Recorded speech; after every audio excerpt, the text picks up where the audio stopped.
নমস্কার বন্ধুরা, আমি বিশ্বজিৎ। শুরু করছি আজকের পঞ্চম দিনের টিউটোরিয়াল। আমরা পঞ্চম পর্বে পৌঁছে গিয়েছি। আজকের এই টিউটোরিয়ালে আমরা শুরু করব ইনসার্ট ট্যাবের কিছুটা আমরা এগিয়েছিলাম, টেবিল কমপ্লিট করেছিলাম। আজকে আমরা করব ইনসার্ট ট্যাবে পিকচার থেকে শুরু করব। তো চলুন শুরু করা যাক।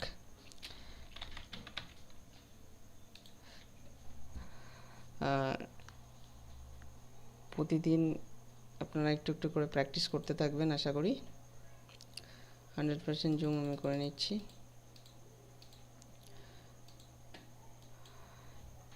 এখানে আমরা ইনসার্ট ট্যাবে টেবিল পর্যন্ত করেছিলাম, এবারে চলে আসছি পিকচার।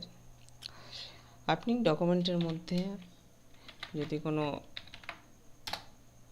পিকচার ইনসার্ট করতে চান, তাহলে আপনাকে প্রথমে ইনসার্ট মেনুতে যাওয়ার পর পিকচার অপশানটিতে ক্লিক করতে হবে। পিকচার অপশানটিতে ক্লিক করার পর আপনি এখানে পিকচারগুলি দেখতে পাবেন। আপনার ডিফল্ট পিকচার ফোল্ডারের মধ্যে যে সমস্ত পিকচারগুলি শো করবে। আর আপনার পিকচারগুলি যদি ড্রাইভে শো করা থাকে বা অন্য ফোল্ডারে থাকে, যেমন ডি ড্রাইভে বা অন্যান্য ড্রাইভে যদি থাকে, তাহলে সেখান থেকে আপনি বের করতে পারেন। আমার ধরুন ডেস্কটপে একটা ফোল্ডার আছে ইমেজ বলে, এখানে দেখি কি পিকচার আছে।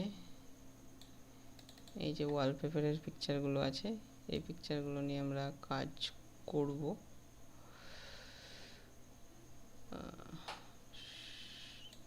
ধরুন এই পিকচারটা আমি চুজ করলাম। তো অবশ্যই খেয়াল রাখবেন যে আপনি পিকচারটি কোথায় চাইছেন। আমি ধরুন এই দুটো প্যারাগ্রাফের মাঝখানে চাই, তাহলে সেক্ষেত্রে আমার কার্সারটি অবশ্যই দুটো প্যারাগ্রাফের মাঝখানে রাখতে হবে, সেন্টার অ্যালাইনমেন্টে দিয়ে ইনসার্টে গিয়ে পিকচার। এবার আপনার যে পিকচারটি দরকার সেটি ইনসার্ট করুন।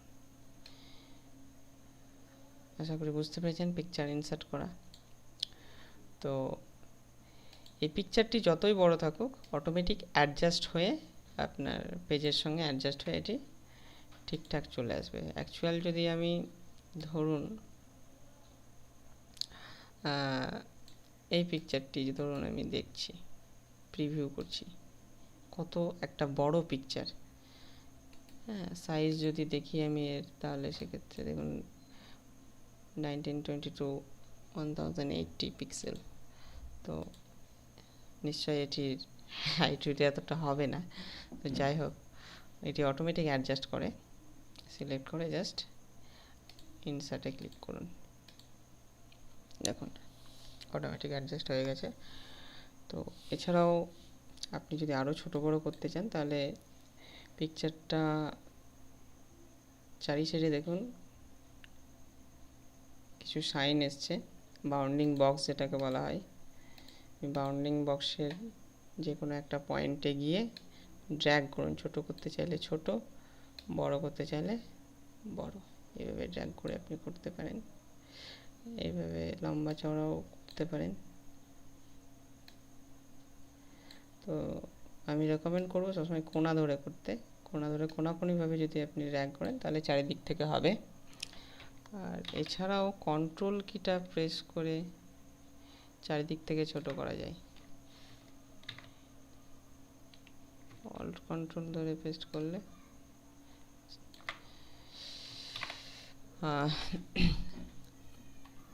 তো পিকচার ইনসার্ট করার পর ঠিক টেবিল যেমন ইনসার্ট করলে এখানে একটি মেনু বেড়ে যাচ্ছিলো, ভিউ মেনুর পরে ঠিক পিকচারের উপর একবার ক্লিক করলে দেখুন টিপ মেনু বেড়ে যাচ্ছে, যেটির নাম ফরম্যাট। তো পিকচার সিলেক্ট করা মানে পিকচারের উপর একবার জাস্ট ক্লিক করা, দেখুন ফরম্যাট বেড়ে যাচ্ছে। এই ফরম্যাটে গিয়ে আমি পিকচারটাকে কাস্টমাইজ করতে পারি। আমরা ছিলাম ইনসার্টে, চলে এলাম ফরম্যাটে। তো পিকচার নিয়ে আজকের ডিটেলসে আমি আপনাদের টিউটোরিয়ালে দেখাবো। তো আরেকবার বলে দিই, যদি আপনাদের কোনো সমস্যা হয় তাহলে অবশ্যই কমেন্ট করবেন। আর আমার যে ওয়েবসাইট আছে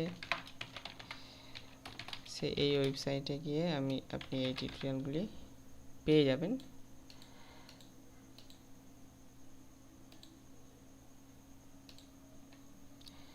অবশ্যই ভিজিট করবেন। আচ্ছা, তো ফরম্যাট মেনুতে চলে যাচ্ছি আমরা প্রথম থেকে। রিমুভ ব্যাকগ্রাউন্ড, দেখুন অটো রিমুভ হয়ে গেছে। এই অপশানটি নতুন অপশান অফিস ওয়ার্ড 2013 মাইক্রোসফটের।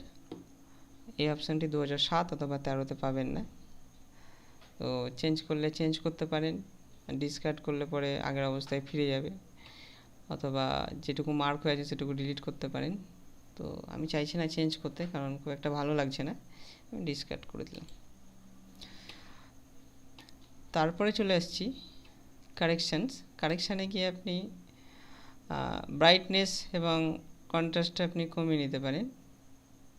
কারেকশানে গিয়ে ব্রাইটনেস কন্ট্রাস্ট আপনারা মোবাইলে ইউজ করেছেন আশা করি, নিয়ে গেলে দেখবেন মাউসটা হভার করলে পরেই আপনি পরিবর্তনটা দেখতে পাবেন। প্রথমে দেখুন একটু ঝাপসা টাইপের লাগছে, ব্লার করা মনে হচ্ছে। তো যাই হোক, এটা করে দেখবেন। পরবর্তীতে চলে এসেছি কালার। এখান থেকে রিকালার অপশানটা পেয়ে যাবেন। বিভিন্ন কালার লাইট ফেলার জন্য আপনি এই অপশানগুলো পাবেন। এগুলো করে দেখবেন, জাস্ট যেটা পছন্দ হবে সেটার উপর অ্যাপ্লাই করবেন। মোর অপশানে গিয়ে আরও পেতে পারেন। তো যাই হোক, তারপরে এফেক্ট দেখুন, আর্টিস্টিক এফেক্ট আপনি অ্যাপ্লাই করতে পারেন। কম্পিউটার একটু স্লো করছে, কারণ বুঝতে পারছেন ভিডিও রেকর্ড হচ্ছে, আবার আপনি গ্রাফিক্স নিয়ে কাজ করছি, তাহলে তো একটু স্লো হবেই। আপনি যেটা দরকার আর কি সেটার উপর জাস্ট একটা ক্লিক করবেন, এটি অ্যাপ্লাই হয়ে যাবে। আমি কম্প্রেস পিকচার দরকার নেই, চেঞ্জ পিকচারটা করতে পারেন, কারণ চেঞ্জ পিকচার এখান থেকে যদি করেন তাহলে পিকচারটি রিপ্লেস হয়ে যাবে। অবশ্যই এটা ওয়ার্ক অফলাইন করবেন। চেঞ্জ পিকচারটা করলে রিপ্লেস হয়ে যাবে। আর আমরা ন্যাচারালি যেটা করি সেটা হচ্ছে এই পিকচারটাকে ডিলিট করে দিই, ডিলিট করার পরে ইনসার্টে গিয়ে আবার নতুন পিকচার আমরা ইনসার্ট করে নিই। তো নতুন পিকচার আমরা ইনসার্ট করে নিই। তো যাই হোক, আমি চাইছি না, আমি আগের পিকচারটা আনডু করে নিয়ে এলাম। আর এবারে চলে আসি রিসেট পিকচার হচ্ছে এই পিকচারটা আমি অনেক কিছু অ্যাকশন অ্যাপ্লাই করেছি, অনেক কিছু এফেক্ট দিয়েছি। যদি আমি রিসেট করতে চাই বা আগের প্রথম অবস্থায় আনতে চাই, তাহলে জাস্ট রিসেট পিকচার বাটনে ক্লিক করুন, দেখুন যেমন ছিল ঠিক তেমনটি চলে আসবে। এরপরে আমি পিকচার স্টাইলগুলো দেখাবো। অবশ্যই পিকচারটি সিলেক্ট করবেন, যে পিকচারটি আপনি এফেক্টটি অ্যাপ্লাই করতে চান। সিলেক্ট করার পর জাস্ট মাউসটি নিয়ে গেলেই আপনার এফেক্টটা অ্যাপ্লাই হবে, দেখাবে।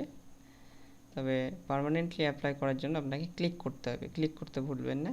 জাস্ট হভার করুন, এফেক্টটা আপনাকে দেখাবে।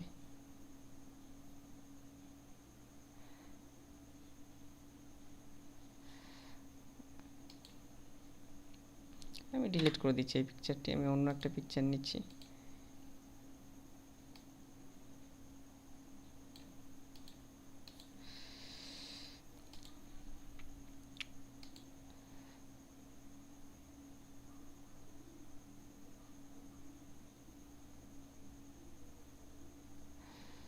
যাই হোক, এগুলো করে দেখবেন, ভালো লাগবে আশা করি।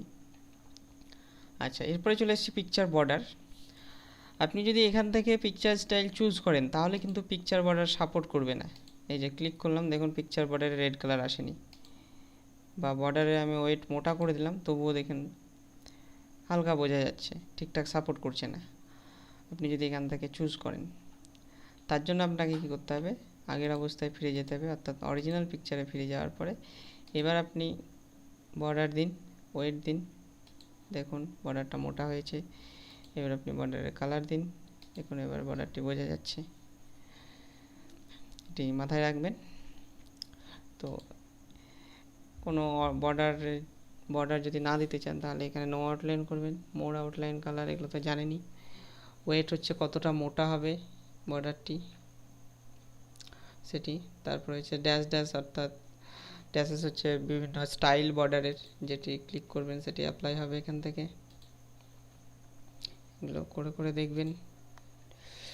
নেক্সট হচ্ছে পিকচার এফেক্টস। পিকচার এফেক্টসে গিয়ে বিভিন্ন ধরনের এফেক্ট আপনি পিকচারের উপর অ্যাপ্লাই করতে পারেন। এফেক্টগুলি করে করে দেখবেন।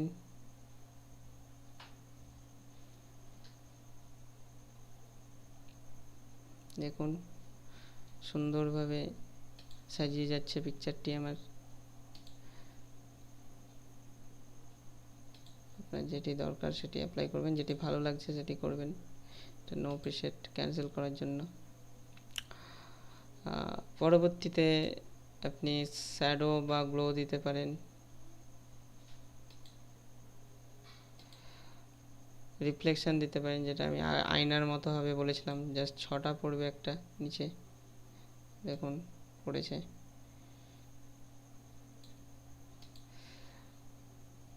বিভেল দিতে পারেন, 3D রোটেশন দিতে পারেন।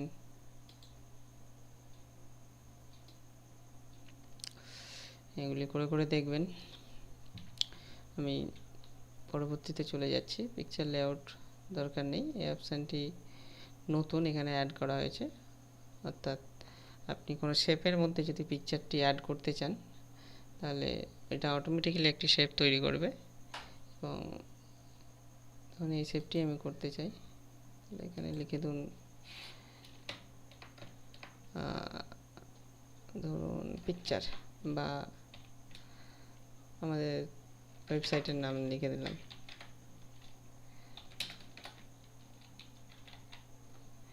ব্যাস, রেখে দিন।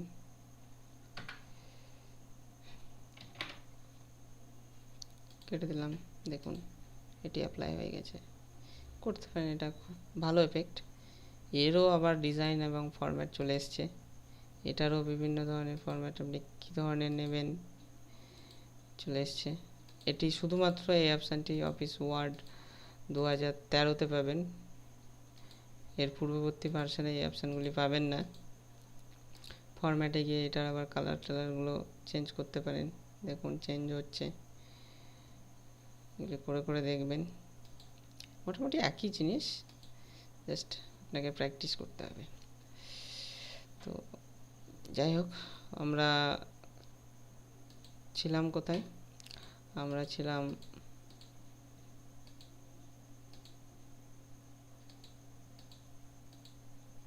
আমি ব্যাক করে করে আন্ডু করে করে যাচ্ছি। এইখানে ফরম্যাট মেনুতে আমরা পিকচার লেআউট নিয়ে কাজ করলাম। এবার চলে আসছি পজিশন নেওয়ার জন্য আমি আরেকটি পিকচার নিয়ে নিচ্ছি। পজিশনিংয়ের জন্যে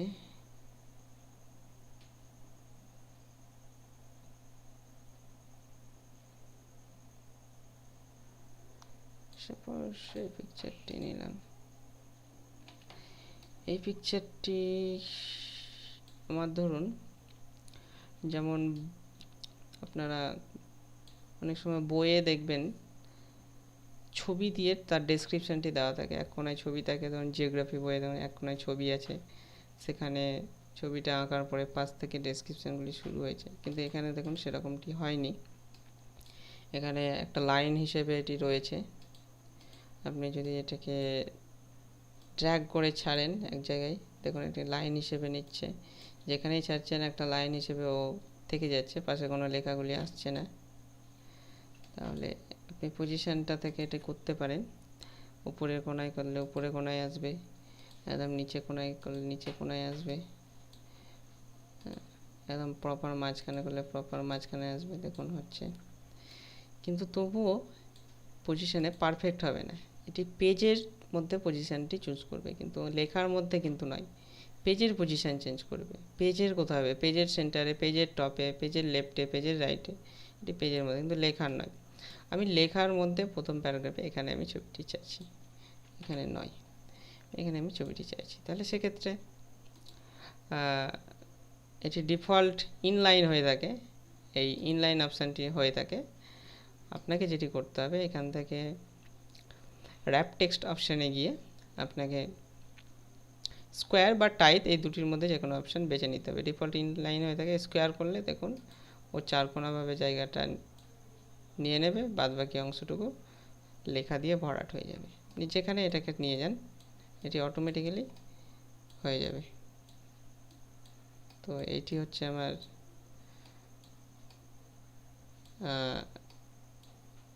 রেক্ট্যাঙ্গেল টুলের একটা বৈশিষ্ট্য, স্কোয়ার। টাইট যদি করেন, টাইটটা বেটার হবে। আমি যদি এখান থেকে একটা ধরুন পিকচারটাকে শেপের মধ্যে যদি একটা ধরুন নিয়ে আসি,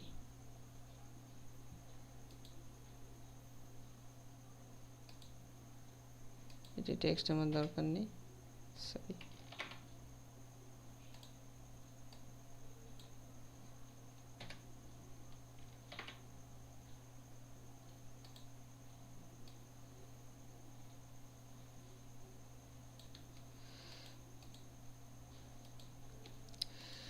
তাহলে এবার যদি আমি টাইপ করি,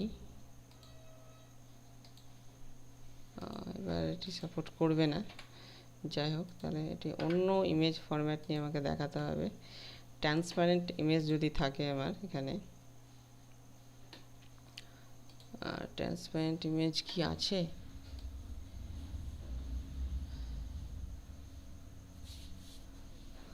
ট্রান্সপারেন্ট ইমেজ সম্ভবত এখানে তো নেই। তো দেখা যাক আমার ডেস্কটপে,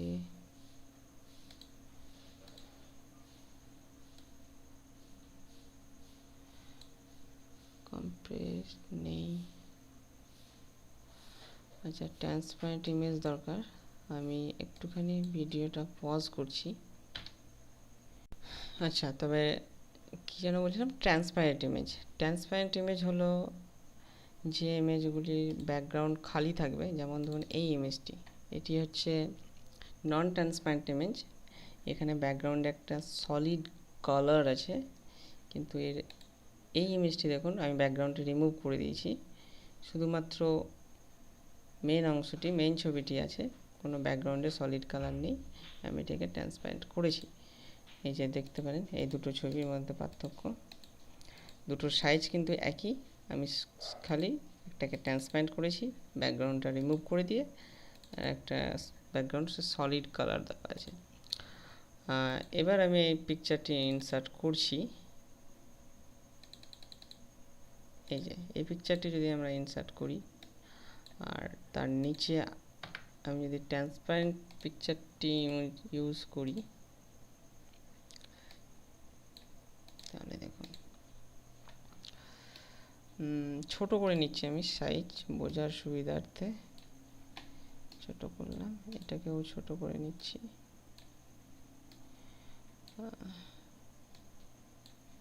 দেখুন এবার যদি এখান থেকে আমরা র্যাপ টেক্সটে গিয়ে স্কোয়ার নিই, তাহলে এটি চারকোনাভাবে জায়গাটা ছাড়ছে, দেখুন। আচ্ছা, টেক্সটগুলিকে জাস্টিফাই করে নিলে আমার মনে হয় বেটার হবে। দেখুন চারকোনাভাবে জায়গাটা ছাড়ছে। আর আমার যদি ধরুন এখান থেকে এটিকে টাইপ করি, তবুও দেখুন সেই পার্থক্যটা কিছু নেই। কিন্তু এই ইমেজটা যদি ট্রান্সপারেন্ট হয়, তাহলে সেক্ষেত্রে আমি স্কোয়ার করলে দেখুন একই রকমভাবে ছাড়ছে। আর যদি আমি এটাকে টাইপ করি, তাহলে দেখুন যে অংশগুলো ফাঁকা গ্যাপ, তার মধ্যে দেখুন লেখাটা ঢুকে গেছে, কারণ এখানে ব্যাকগ্রাউন্ডে আমার কোনো সলিড কালার দেওয়া নেই। এটা হচ্ছে টাইটের কাজ, অর্থাৎ যতটুকু অংশে আমার সলিড কালার দিয়ে পিকচারটি রয়েছে, ততটুকু অংশে আপনার ছেড়ে দেবে, আর বাকি যে অংশে কোনো সলিড কালার নেই, ব্ল্যাঙ্ক আছে, সেই অংশের মধ্যে লেখাটা অটো অ্যাডজাস্ট হয়ে যাবে। কিন্তু স্কোয়ার নিলে সেটা সবসময় স্কোয়ার হিসেবেই ও জায়গাটা ছাড়বে। আর এটাতে দেখুন সলিড কালার যেহেতু আছে, তাই আপনি টাইট নিলেও কোনো কাজটা হবে না, টাইট নিলেও যা, স্কোয়ার নিলেও তাই। আশা করি বুঝতে পেরেছেন। আর পরবর্তীতে বিহাইন্ড টেক্সট আছে, থ্রু হচ্ছে এর মাঝখান দিয়ে লেখাগুলি চলে যাবে। বিহাইন্ড টেক্সট হচ্ছে লেখার পিছনে থাকবে, ইন ফ্রন্ট হচ্ছে লেখার উপরে থাকবে। এগুলি করতে পারেন, দেখে দেখে করবেন। এবার যদি ধরুন একটা জিনিস, এটাকেও ইন ফ্রন্ট করে দিলাম, দুটো ইন ফ্রন্ট, তাহলে একটা ক্যারেক্টার উপর চাপালে দেখুন ঢেকে যাচ্ছে, এটা চাপালে কিন্তু ওটা ঢাকছে না, এটা চাপালে এটা ঢাকছে। কারণ কি? কারণ এটা আগে ইনসার্ট করেছি, এটা পরে ইনসার্ট করেছি। এবার যদি আমার দরকার পড়ে যে পিছনের ছবিটাকে উপরে আনার, তাহলে সেক্ষেত্রে আমি কি করব? তাহলে উপরের ছবিটাকে সিলেক্ট করে সেন্ড ব্যাকওয়ার্ড, দেখুন পিছনে চলে গেছে।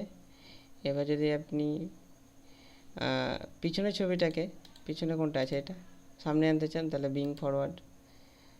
এবার যদি পিছনের ছবিটাকে সামনে আনতে চান, তাহলে শুধু পিছনের ছবিটাই সিলেক্ট করুন, বিং ফরওয়ার্ড। আশা করি বুঝতে পেরেছেন। আর আরেকটা জিনিস, অনেক সময় ইমেজ সিলেক্ট করার প্রবলেম হয়ে যায়, বিহাইন্ড টেক্সট দিলে এই প্রবলেমটা বেশি হয়।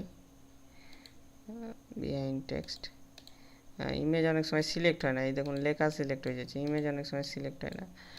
আমি হোম ট্যাবে আপনাদের দেখিয়েছিলাম, সিলেক্টে গিয়ে সিলেক্ট অল অপশান নিলে সিলেক্ট অল হয়, সিলেক্ট অবজেক্টে ক্লিক করলে শুধুমাত্র অবজেক্ট বা ইমেজ যেগুলো থাকে সেগুলো সিলেক্ট হয়। তাহলে আমরা যদি ইমেজ সিলেক্ট করতে না পারি, তাহলে এখানে সিলেক্টে গিয়ে সিলেক্ট অবজেক্টে ক্লিক করবেন, তাহলে আপনি খুব সহজেই ইমেজটি চুজ করতে পারবেন। যদি এটি অপশান না থাকে, তাহলে দেখুন এখন ক্লিক করলে ইমেজটি সিলেক্ট করতে একটুখানি অসুবিধা হচ্ছে, একটুখানি দেখুন অসুবিধা হচ্ছে, তবুও ব্ল্যাঙ্ক এরিয়া গেলে পেয়ে যাবেন আপনি। এটা এরকম থাকে।